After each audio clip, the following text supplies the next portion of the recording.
Good morning. U.S. military operations in Afghanistan continue, with our primary focus on the safety and security of the troops who remain in Kabul. On Sunday, U.S. military forces conducted an unmanned over-the-horizon airstrike on a vehicle known to be an imminent ISIS-K threat.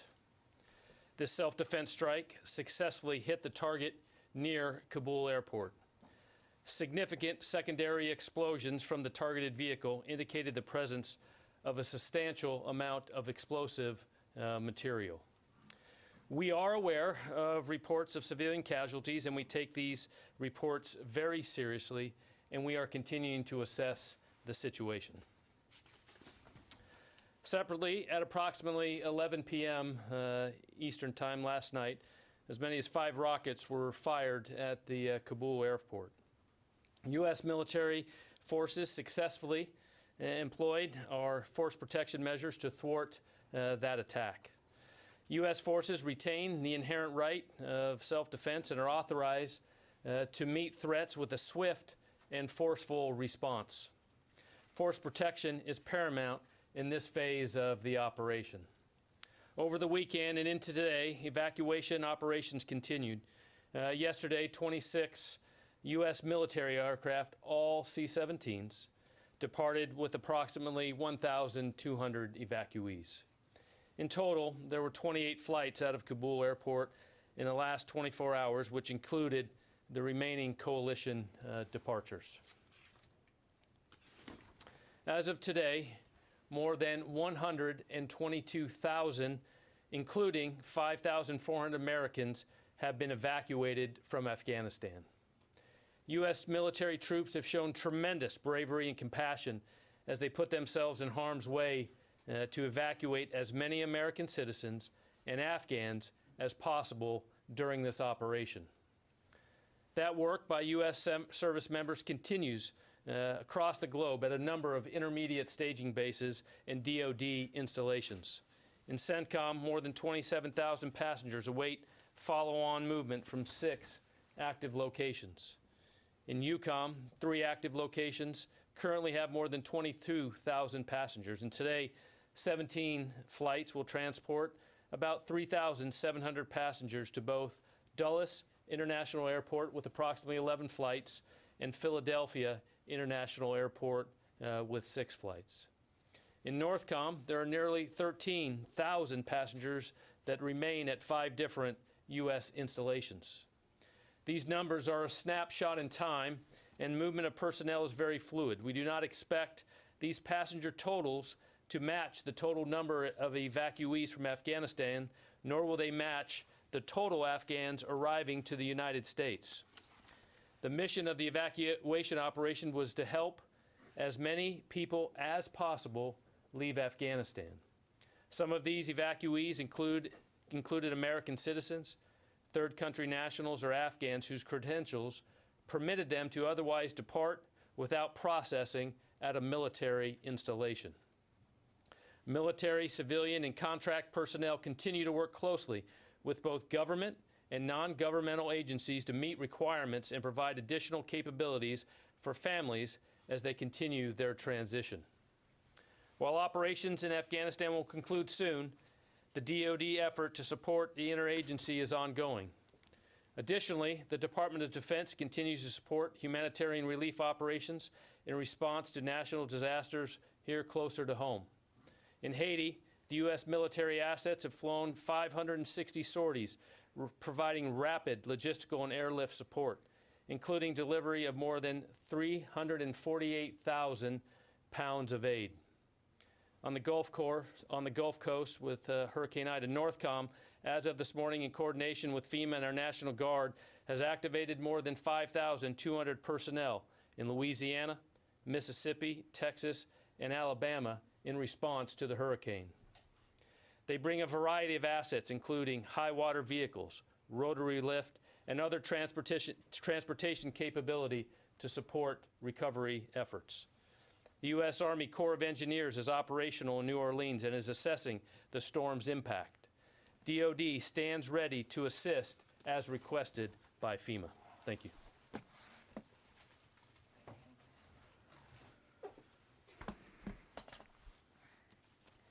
Okay, I don't have anything to add, so we'll go to questions. Lita. General, one quick follow-up and then a question. The CRAMs, did they strike and hit all of the 5 rockets, or did some land in areas where there are just no casualties? So we can assess the reporting from last night's rocket attack. We assessed that 5 rockets were in the air and went. 3 landed off the airfield, were no effect, and CRAM was able to affect and thwart the attack of one, and the other rocket landed with no effect to the mission or any danger to our personnel. And then secondly, on evacuees, does the U.S. and the U.S. military assess that the number of Americans still in the country are only the ones that no longer want to leave, or the ones who want to leave, are they largely out now? And it's our understanding that the evacuation of Afghans is largely complete also. So are you now solely concentrating on just getting U.S. troops out and equipment? So just come back, total, 122,000 were evacuated, approximately 5,400 Americans. We continue to have the capability to evacuate and fly out those until the very end. But as you talk about active peace, we're continuing to work with Department of State on that and continue evacuation and military operations. And I would refer you to the State Department on the numbers of Americans they're still in contact with. That's something for them to speak to. Tara? Could you both speak to the continuing rocket threat to the final planes that are leaving and the role that the CRAM is playing? Will the CRAM be left behind, or since it's so vital to protecting the planes as they're leaving, what will happen to the CRAM after it goes? We certainly assess, as the general said, that there's still an active threat in various ways that we have to be prepared for.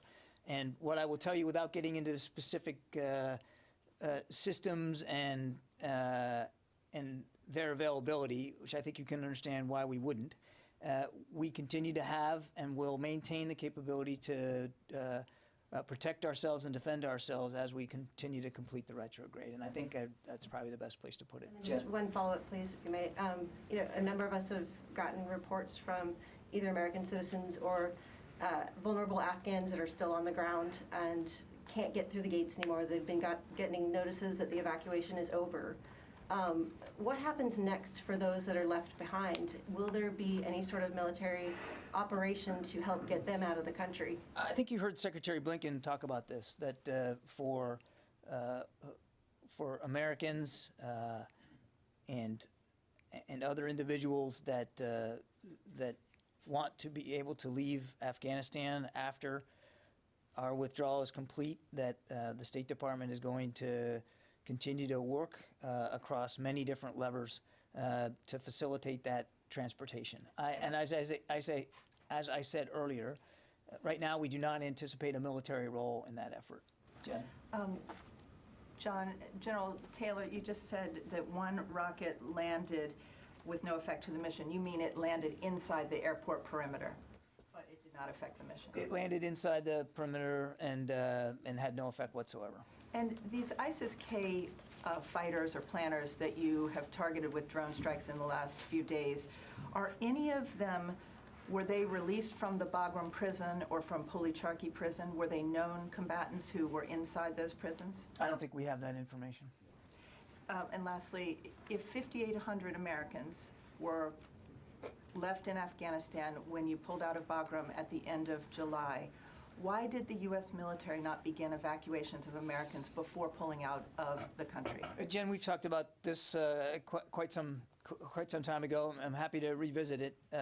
We were already baked into the retrograde plan way back in the spring, was the possibility for non-combatant evacuations and helping people get out. And we were in constant conversations with the Ghani government, as well as our colleagues across the interagency, about what that would look like and when would be the right time to do that. And in anticipation of it, well before the provincial capitals started toppling there towards the middle of August, Secretary Austin pre-positioned forces closer into the region to the degree of taking an entire Marine battalion off of the USS Iwo Jima and moving them ashore to Kuwait so that they would be ready. So this was something that we had been planning for and preparing for.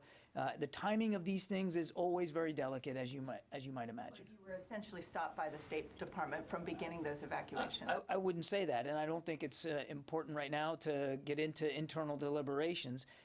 We were obviously still in close contact with the Ghani government, which was still, he was still the president of the country, and you have to be able to have those conversations too, because our expectation was that the Ghani government would stay in place. Nobody could have imagined how quickly that government would have literally just dissipated almost overnight. There was simply no way to predict that. Idris? Can I just ask a couple of questions on the gates? Are any of the gates still open, and are any of the gates under Taliban control? I think it's right now, as we get into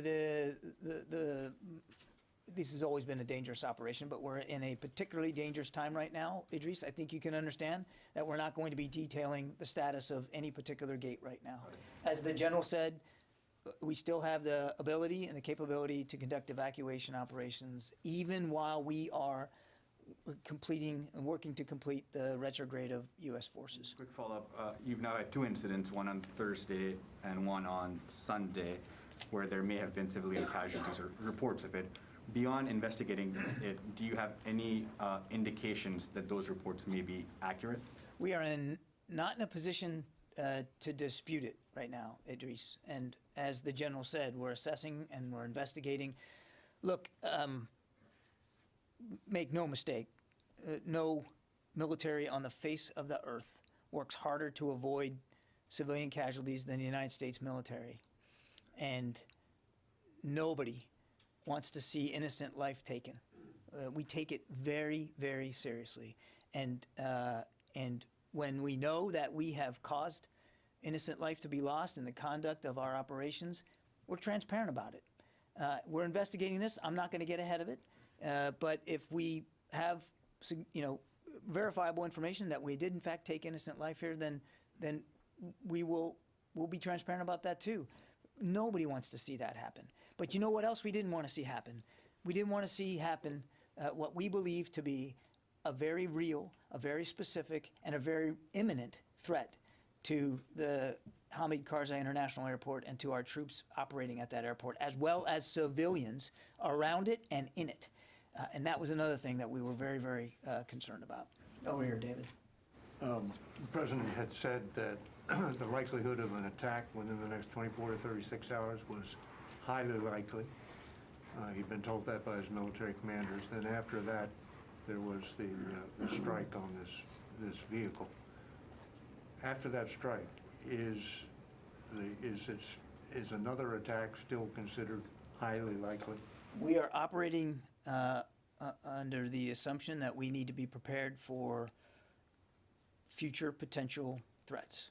And as the general detailed for you in his opening statement, there was, in fact, after we took this airstrike against this vehicle, there were rocket attacks, indirect fire rocket attacks on the airport. So the threat stream is still real, it's still active, and in many cases it's still specific, and we're taking it very seriously, and we will right up until the end. You didn't specifically answer the question about whether the Taliban, you said you weren't going to talk about who was at what gate, but are the Taliban on the airport? Not to my knowledge, they are. No. Yeah. Thank you. I have a few today, sorry. You mentioned 122,000 have been evacuated. How many of those are SIVs and their families? I don't have a good breakdown of how many in the 122,000 are SIVs and their families. That's really a better question for the State Department. We know that roughly 5,400 of the 122,000 are American citizens, and the vast majority, of course, are Afghan, and I just don't have a breakdown of that. Well, our reporting is saying that there are about 7,000 of the 88,000, so that leaves more than 80,000 SIVs and their family members left behind. Does the Pentagon see that as a success, leaving 80,000 people, SIVs, who worked alongside our troops behind? Carla, I can't verify that number, the math you just gave me, and I can't tell you what the breakdown is right now between the more than 12,000, maybe more, Afghans that we were able to evacuate in the course of less than a couple of weeks. I can't give you the breakdown right now. I honestly can't. What I will tell you is that obviously we wanted to get as many people out as we could. And in the course of a very short order of time, 122,000, the largest airlift that the U.S. military has conducted, got 122,000 people to safety. Now, there will be a time when this is complete that the State Department can do the math and figure this out. But I think we're all focused right now on continuing the mission that the general described us doing and making sure that right up until the end that we can get people out safely, including evacuees. And then secondly, we have sources that say Marines guarding the airport allowed relatives and extended family members of Kabul embassy local staff, despite not having documentation. But meanwhile, spouses and children of Afghans who hold American citizenship and legal permanent resident status were turned away in some cases. Have you heard this as well, and can you confirm this? I have not heard those reports, and I cannot verify them. I will tell you that without speaking to these reports, the Marines and the soldiers that have, for the last couple of weeks, been helping consular officers man these gates and help process people in did heroic work. And they had to make decisions in real time about trying to help people get out. And the numbers speak for themselves. 122,000 plus is significant. And a lot of lives were saved, and a lot of lives are now in a better place, and they're going to have opportunities they couldn't have had before, thanks to the work that these troops did in concert with their State Department colleagues at these very dangerous gates. And one more, if I may, not on Afghanistan. Beijing has come out with a new South China Sea policy, which forces people to self-identify while approaching their self-claimed maritime territories. This policy reportedly goes into effect on Wednesday. Does DoD plan on following that policy? I haven't seen this report, Carla, so I'm not going to take it from the podium right now. What I will do is take the question back, and we'll try to get you a better answer. But you're hitting me up with a statement from the Chinese that I have not seen, and I'm not going to speculate at this time. Nazira. Thank you, John. There is a question that many of Afghans want me to ask you. They said, why President Biden not warning the Taliban that if any of U.S. citizens or Afghan allies are hurt or killed after our departure from Afghanistan, their leadership will be targeted, just like ISIS was targeted recently? Nazir, thanks for the question. I think the president has been very clear that what our expectations are once this retrograde is complete with respect to the safety and security of American citizens. I mean, I think we've been very clear about that. And as you heard Secretary Blinken say, we're going to continue to pursue a variety of means to help those Americans who want to get out after we are gone, get out. Yeah, Tom. You talked about flights heading to Dulles and Philly. Can you give us a sense of how many people are on those flights and the breakdown of Afghans in the U.S.? I can't give you the, by manifest, so what we think is of today's 17 flights, 3,700, the majority of those are Afghans. Now, as a priority at these lily pads that are done are immediately to get the American citizens there first, and then, other green card holders on those pieces. But the majority of the flights today of those 17 are Afghans. Now, I understand the congressional people are being briefed that you're starting to destroy munitions as well as equipment. Can you give us a sense of that effort? At Kabul? Yeah. What I go back to is commanders on the ground retain that authority and the capability to remove or destroy equipment and weapons to ensure that those don't fall into the hands of anybody else. Well, are we going to get an accounting of what has been destroyed, let's say Blackhawks or other equipment? I think when the time is right, we'll be able to try to help better flesh that out. Time's not right for that right now, Tom. Barb. Two quick questions, if I may. On the strike against the vehicle, do you The Central Command talked about secondary explosions, I think, and that, but do you actually have visual evidence that there were secondary explosions? Are you convinced that there were? Because that seems to be one of the potential contributing factors to civilian casualties. So are you certain there were secondary explosions? Yes. I just have a follow-up on a different part of this. Can you say how you're sure? No. My other question then is this: as we inevitably come down to the final hours, what advice or thoughts for American passport holders or green card holders who might be trying to get to the airport and get through? Is there still time for them?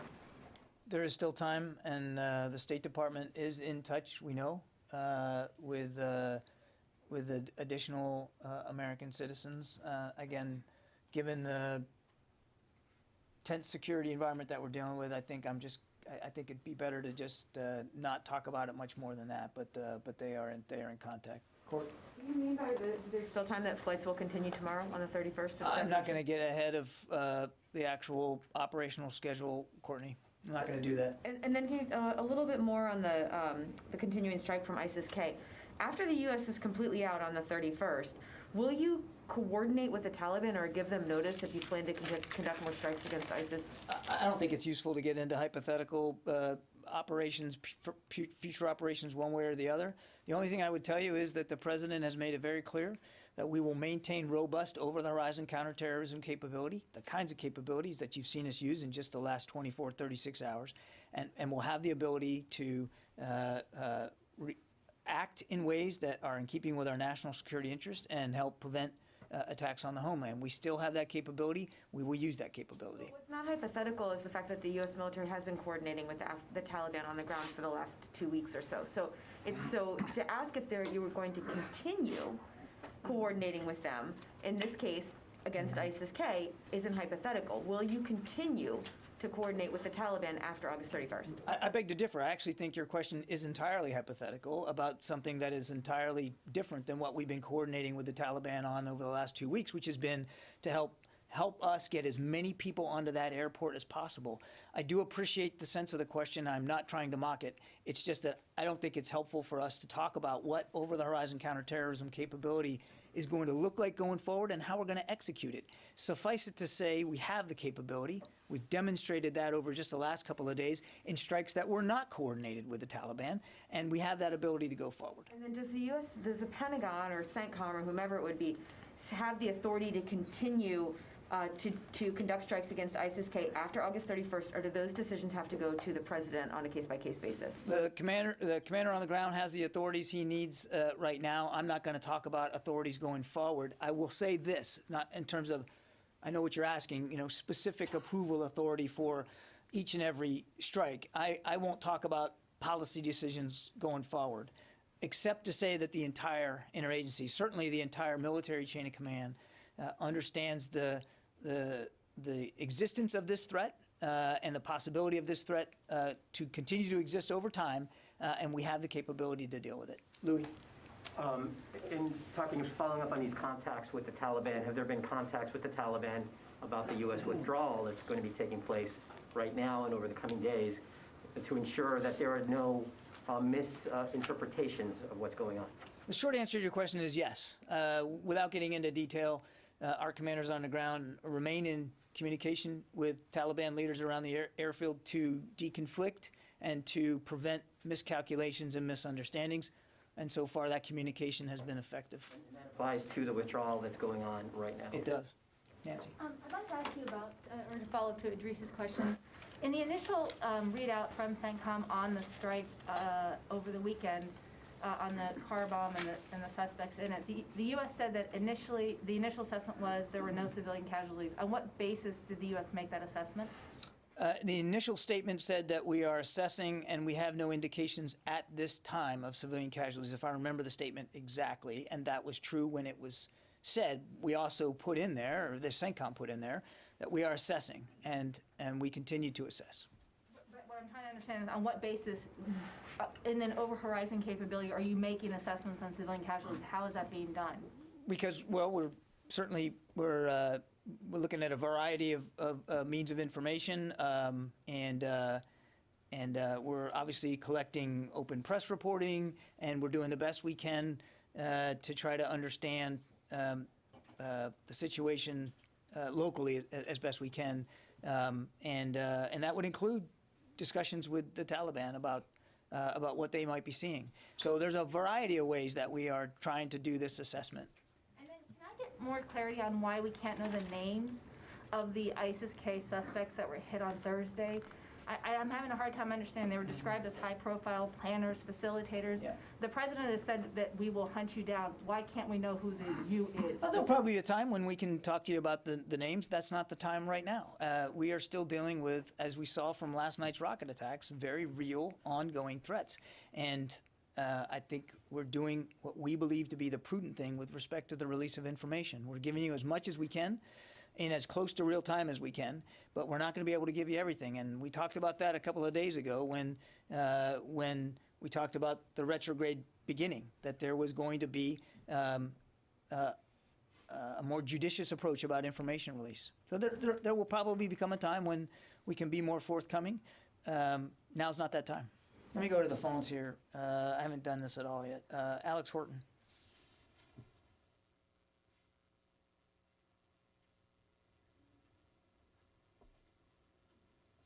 Okay, we'll come back to you, Alex. Jeff Shogel.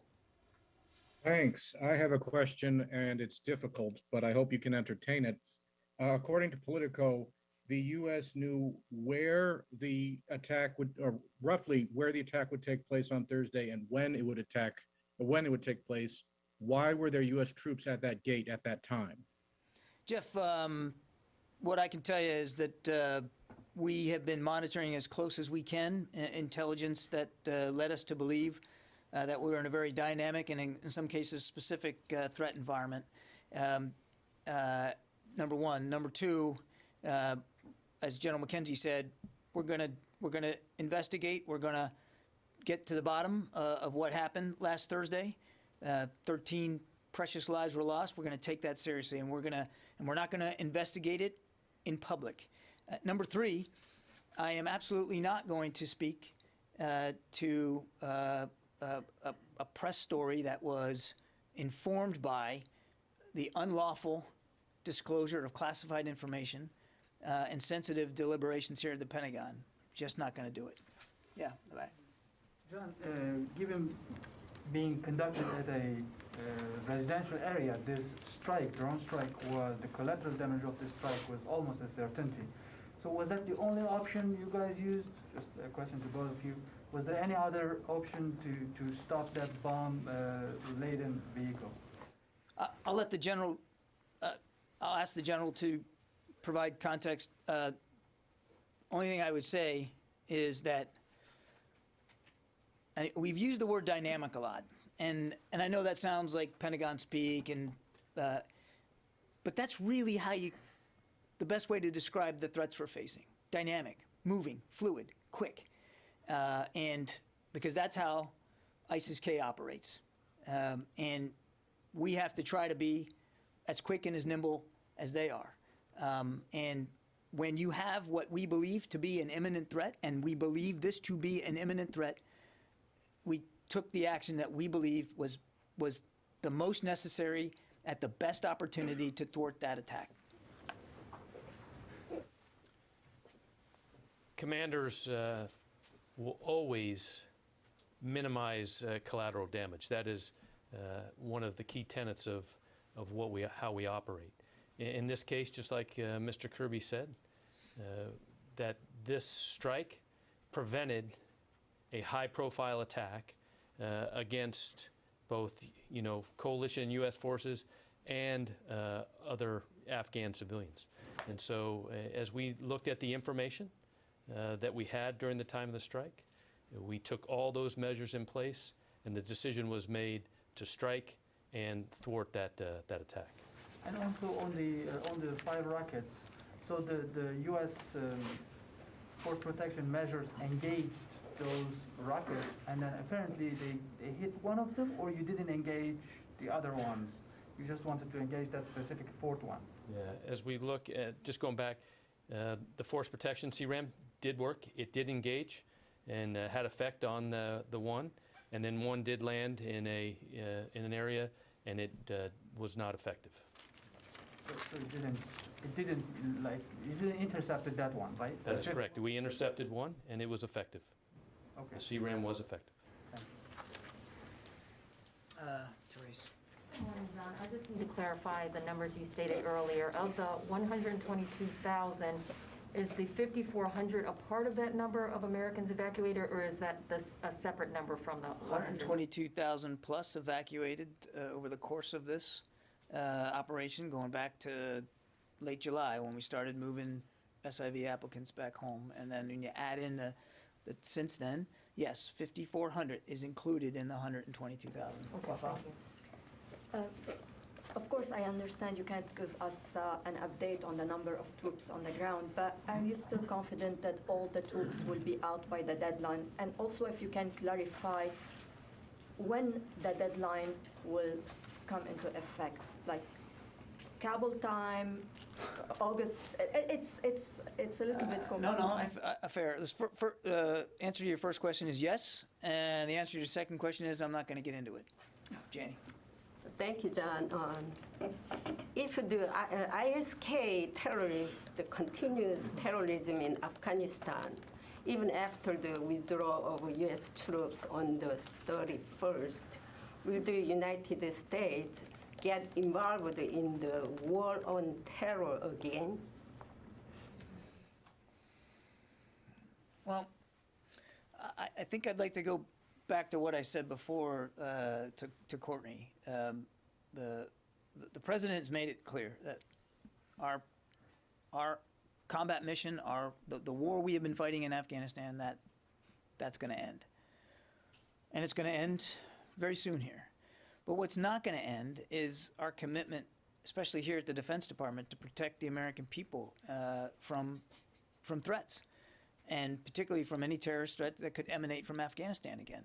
And as I said to the previous answer, you can see in just the last 24, 36 hours that we do have an effective over-the-horizon counterterrorism capability. We've employed it now twice. And that capability will remain.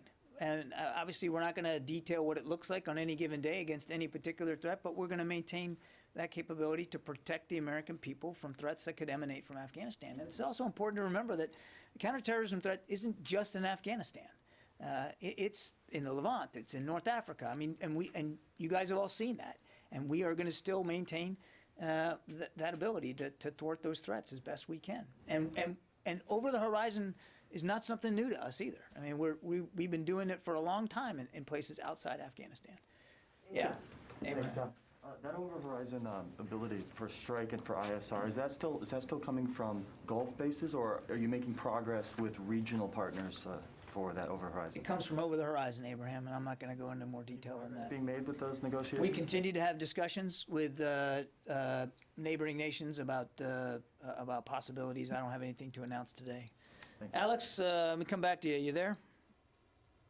Yeah, can you hear me, John? I got you. Yeah, going back to the strike, the drone strike on the vehicle, I want to revisit the evidence you used.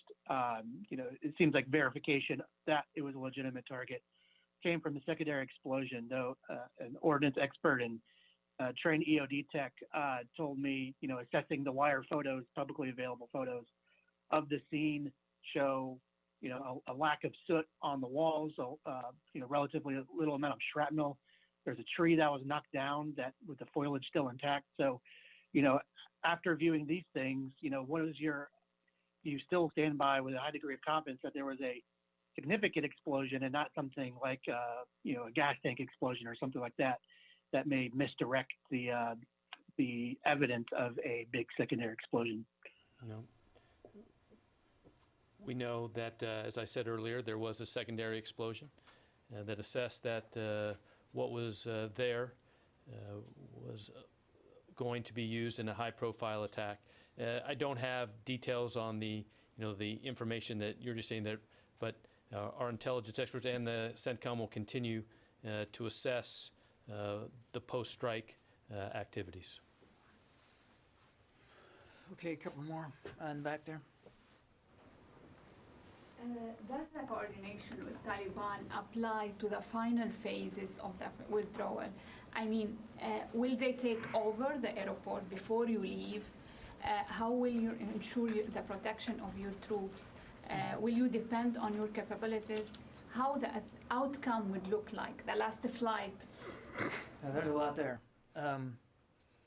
As I said to Louis, we have been in communication with the Taliban about these final days, so that we can make sure that there's no miscalculation, no misunderstanding. Our goal is to complete this retrograde and to wrap up evacuation operations as safely and as orderly as we can. Obviously, I'm not going to get into the details of either the conversations we're having or our processes and procedures. As we have seen all too vividly in the last day, the threat remains high and it remains real.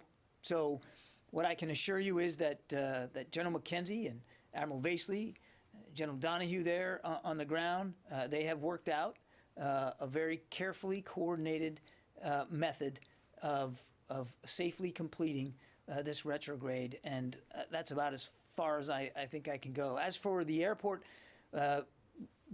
will remain operational through our final flights.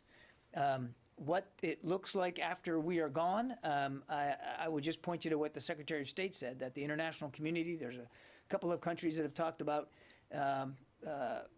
being able to come up with an arrangement to keep it operational for commercial air traffic in coordination with the Taliban. I'll let those countries speak for their efforts with the Taliban.